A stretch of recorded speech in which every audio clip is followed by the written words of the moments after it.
Guys, I just stumbled across this clip that really shows you the lunacy and the stupidity of the left, okay?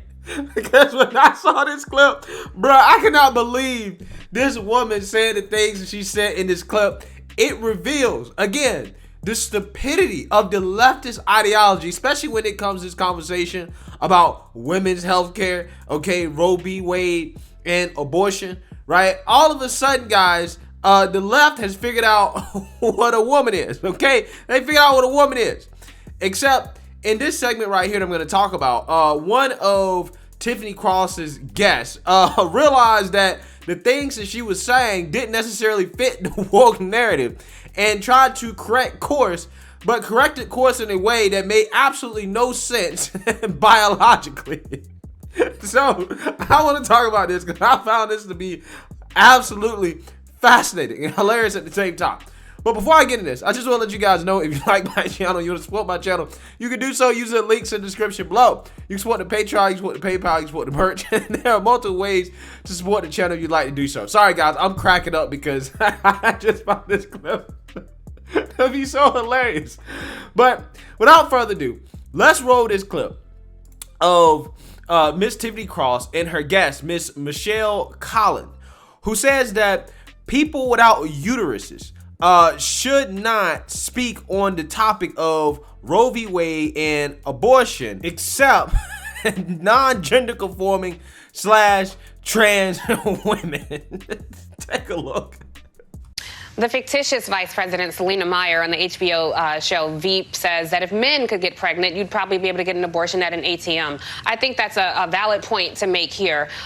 Curious your thoughts on the people who help make this. They're mostly men, mostly white men, and mostly white men enablers. What would you say to them this morning around this legislation or this ruling out of the Supreme Court that's going to have a devastating impact on so many women across this country, even their own supporters? I'd have to agree with the comment that you made, and I'm trying to keep it classy because I love you, Tiffany.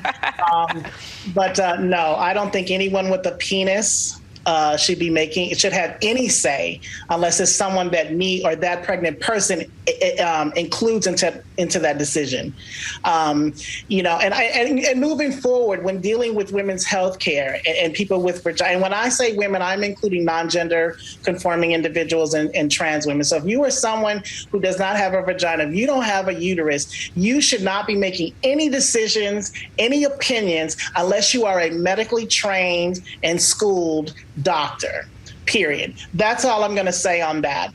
The other thing is that, you know what, we have midterms coming up, and it's going to be real interesting to see where, the quote unquote white Republican pro-choice woman, i.e. the Susan Collins of the world, that Becky, if she's going to get up and put her vote where her mouth is. Because again, while we talk about how this impacts Black and brown pregnant people, honey, they're coming for Becky's rights too. So your uterus and your womb is not safe as well. So now it's time for you to buck up, girl. Well, buck up and stay tuned, because we're actually going to have a conversation with the panel to talk about the role that Republican conservative voting white women have played in creating this very landscape that we're in right now. We woke up in Gilead. Bro, I don't know why. That clip just cracks me up, man. It really does. I got two elephants in the room to address here, right? The first elephant is the fact that this woman, I don't mean no harm. But just like Joy Behar, I don't think that this issue is going to be affecting you all that much. Right? I don't think there's no man that's going to be getting you pregnant, okay? I don't think you're going to have to go through pregnancy. I don't think that this is an issue that is going to affect you, despite whatever female anatomy body parts you may or may not have, okay? Speaking of anatomy and body parts, this woman, she needs to go back to school and take an anatomy course, okay? Because she says that people without a uterus, right? If you don't have a uterus or if you have a penis, right? She said both. You should not speak on this issue. You can't speak on the topic of Roe v. Wade, right? You can't speak on it, okay?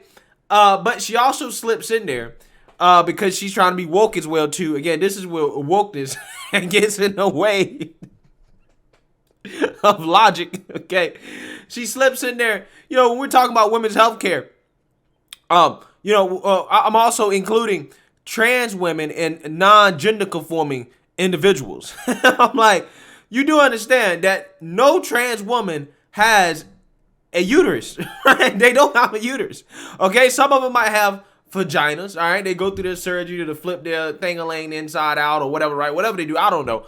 But they may have vaginas. They ain't got uteruses, right? And a lot of them, in fact, have penises. So tell me how that works. Why in the world should they get a say? Even though you said that they shouldn't get a say based off their anatomy, but you also went and said that, well, they should get a say because they are women. So tell me, how does that work? Tell me, how does that work? I don't understand. I'm confused because you're telling me that as a biological man, right, I can't speak on this, okay? But you're telling me that a trans woman can speak on it, even though a trans woman can't get pregnant. They can't get pregnant and have kids. So this is not an issue that affects them. So why can they speak on it? It doesn't affect them just like it doesn't affect me, right? So if your argument is that I can't speak on it because it doesn't affect me, then why don't you apply that to trans women? I don't understand, right? I don't understand. Because if the standard is not biological anymore, and it's just in your imagination, that's the standard, then all the male Supreme Court justices, all they got to do is just say, hey, I identify as a woman, right? Before giving this decision, right? Before I can give my opinion on Roe v. Wade or women's reproductive rights, all I got to do is just say, hey, you know what? As a trans woman, as a woman, I'm a woman right now while I'm speaking, okay? Because you guys said if I just declare in my head that I'm a woman, then I'm a woman. I'm telling you, I'm a woman. I can speak on this. I can have an opinion, right? Or is it one of those things where they know that transgender women are in fact not biological women, right? But again, this whole conversation, it's a mind F for them. And the reason why it's a mind F is because they spent all this time telling us that transgender women were in fact real women. But now when it comes down to an issue like this, okay, like Roe v. Wade, in which they don't want any men speaking on it, right? They're saying, listen, you don't have a uterus, right? You have a penis. You can't speak on this. All of a sudden now they figured out what a woman is, right? So the left has basically admitted that a woman is defined by her biology and not her imagination, right? That's what you're saying. That's what you're saying. Thank you. I appreciate that. I'm glad you made that clear, okay? Because that's how you actually really feel. But she threw that whole part in there about trans women, non-gender conforming women, to try to be woke, even though it did not fit her definition of what a woman is. She knows what definition of a woman is. Again, they can clearly define it when it comes to an issue like this, right? But when it comes to anything else, like, bathrooms or, biological men competing against biological women in sports, we don't really know what a woman is.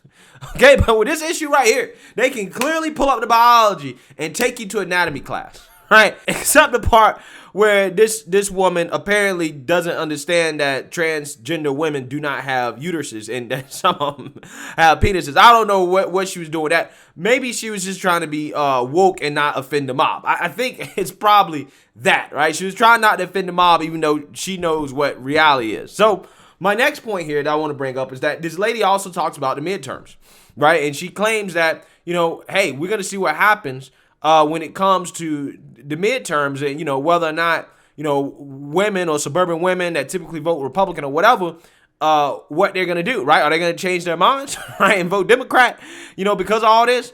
Well, there was a CNN poll that came out that showed that, this overturning of Roe v. Wade really ain't going to affect the midterms all that much. Take a look. Well, Republicans hold the minority position on this, and yet they appear poised to do well in the midterms.